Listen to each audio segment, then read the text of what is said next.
गंगवा जी, आज आप chief guest थे जिला स्तरीय स्वतंत्रता दिवस समारोह के। आपने एक बड़ा शानदार संदेश दिया है और बहुत अच्छी बातें कही हैं, तो कुछ ऐसा और बताइए जो भविष्य में होने वाला है। अच्छा, इस क्योंकि आप एक साल पूरा करने भी जा रहे हैं आपकी सरकार। मैं सबसे पहले आपके चैनल के माध्यम से स्वतंत्रता दिवस की देशवासियों को बहुत बहुत हार्दिक शुभकामनाएं देता हूं। और हमारा देश 1947 में आज़ाद हुआ और आज़ादी के लिए हमारे बहुत से शहीदों ने अपना सब कुछ न्यौछावर करने का काम किया, देश के ऊपर कुर्बान होने का काम किया, तब जाकर के हमें हमारी जो ये आज़ादी मिली है। और इस आज़ादी में, इस नए भारत में का नेतृत्व आदरणीय नरेंद्र मोदी जी के हाथ में है। और आज हर एक भारतवासी को गर्व है कि ऐसा नेतृत्व देश के अंदर है जिसने भारतवर्ष का गौरव पूरे विश्व पटल पर बढ़ाने का काम किया है। जिस तरीके से हम पूर्व में भी देखते थे कि कोई भी बात हो जाती थी तो हमारे प्रधानमंत्री कहीं यूएनओ के अंदर कहीं और अपनी बात रखते थे। आज का भारत सशक्त भारत है, मोदी जी का भारत है। जैसे मोदी जी ने कहा था कि मैं ना आँख झुका करके बात करूँगा, ना आँख उठा करके बात करूँगा, आँख में आँख मिला करके बात करूँगा। और आज उन्होंने ये साबित करके दिखाया है कि चाहे वो अमेरिका हो, चाहे कोई और हो, किसी से कि अगर कहीं राष्ट्र प्रथम रख करके हमेशा फैसले लेने का काम आज का नेतृत्व कर रहा है। और हाल ही में हमने देखा किस तरीके से हमारे जो पड़ोसी देश हैं उन्होंने भी जिस तरीके की पहलगाम में घटना की, उसी समय पे आदरणीय प्रधानमंत्री जी ने कहा कि जो पहलगाम के जो घटना हुई है जिससे पूरा देश जो व्यथित था, पूरा देश दुखी था, उसको लेकर के कहा था कि जो घटना हुई है उनको करने वालों को और उनके आकाओं को ऐसी सज़ा देंगे कि उन्होंने सोची भी नहीं होगी। और मैं समझता हूँ कि जिस तरीके से ऑपरेशन सिंदूर चला करके और जो उनको कड़ा जवाब देने का काम किया और जो आतंकियों को नष्ट करने का काम किया, एक साथ उनके देश के अंदर घुस करके 9 आतंकियों ठिकानों को नष्ट करने का काम किया, ऐसा उन्होंने सोचा भी नहीं होगा। तो आज का भारत मजबूत भारत है, सशक्त भारत है। और ऐसा भारत जिसकी परिकल्पना मैं समझता हूँ कि हमारे शहीदों ने करी होगी कि हमारा भारत मजबूत भारत होना चाहिए। हमारे जो नेतृत्व करने वाले हमारे देश के अपने लोग इस तरीके के होने चाहिए, जैसे उन्होंने परिकल्पना की थी उसको साकार करने का काम आज का नेतृत्व कर रहा है। केंद्र गंगवा जी, लोकसभा चुनाव हुए, कांग्रेस को 5 सीटें आई। उस चुनाव में तो ईवीएम ठीक थी, विधानसभा चुनाव में ईवीएम भी खराब होगी और वोट चोरी का भी आरोप कांग्रेस लगा रही है। इस बारे में आप क्या कहेंगे? वोट चोरी का तो ठीक लगा रही है कांग्रेस। वोट तो चोरी हुए ही हैं, उनके वोट चोरी हुए हैं, उस पर उनको आत्ममंथन करना चाहिए कि वोट चोरी हुए क्यों है। उन्होंने उनके अपने जब उनका राज रहा तो लंबे समय पे इस देश पे प्रदेश पे उन्होंने राज करने का काम किया।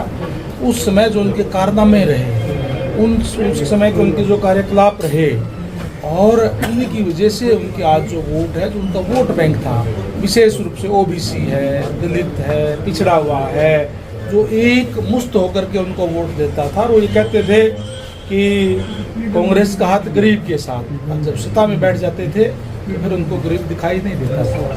आज उसी वर्ग ने अपने हितैषी को पहचानते हुए भारतीय जनता पार्टी के साथ लगी है। भारतीय जनता पार्टी ऐसी पार्टी है जो अपने संकल्प पत्र में, हम घोषणा पत्र नहीं कहते और संकल्प पत्र है, संकल्प करते हैं कि हम ये कार्य करेंगे और वो कार्य करने के बाद अगले चुनाव में जाती है। इसलिए आज को ईवीएम पे की बात करते हैं, वो कभी वोट चोरी की बात करते हैं, कभी फर्जी वोटों की बात करते हैं।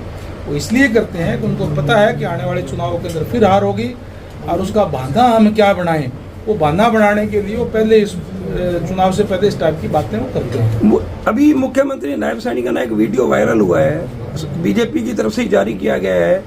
उन्होंने कहा कि राहुल गांधी ना बालक बुद्धि है, इस बारे में क्या कहेंगे? देखिए, मैं सम्मान करता हूँ माननीय राहुल गांधी जी का। वो माननीय नेता प्रतिपक्ष है लोकसभा के अंदर, लेकिन उनकी जो बयान है वो अपने आप में कंट्रोवर्शियल होते हैं। मैंने उनका बयान पढ़ा था कि देखिए, भारतीय जनता पार्टी है वो जो वोट काटने का काम कर रही है, वोट जो है काटे जा रही है।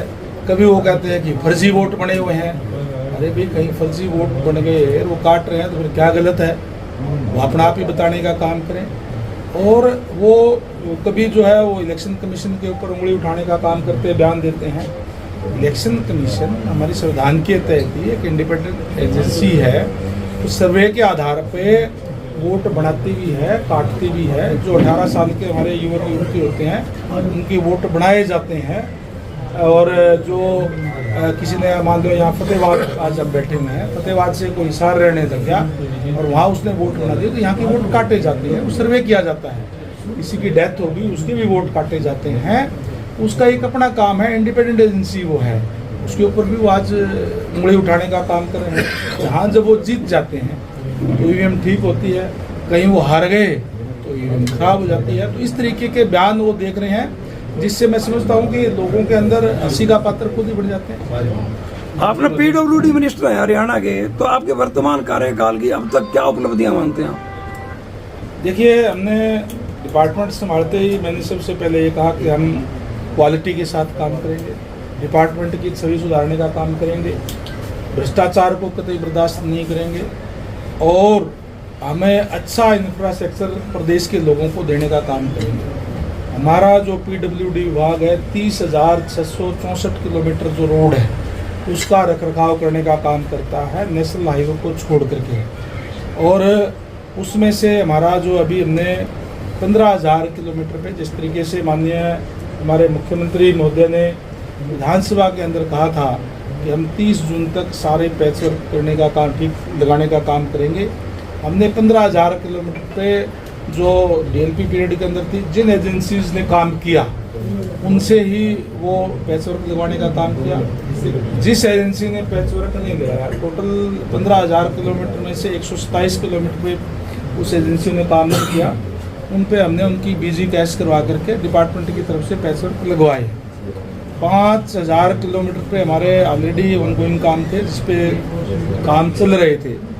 और 5,000 किलोमीटर रोड हमारी ऐसी थी जो बिल्कुल पुअर कंडीशन के अंदर थी, जिनका पे कई रोड तो ऐसी थी जिन पे पैचवर्क भी नहीं लगाया जा सकता था। उसको हमने वर्क प्रोग्राम में इस साल के लिया है। टोटल 6,500 किलोमीटर इस साल हमने वर्क प्रोग्राम में लिया है, जिसका हम इस दिसंबर अंत तक सारा कारपेट करने का काम हम कर देंगे। 5,000 किलोमीटर के करीब हमारी ऐसी रोड थी जो बिल्कुल उसको कुछ करने की जरूरत नहीं, तो अच्छी कंडीशन के अंदर थी। तो इस साल के अंत तक वो कारपेट हम कर देंगे। जिस जगह पे हमने पैचवर्क लगाने का काम किया है, और आपको पता है कि जब बारिश का समय होता है कहीं पानी का खड़ा हो जाता है तो फिर वो वहाँ उसमें खड़े पड़ जाते हैं तारपुल की रोड पे।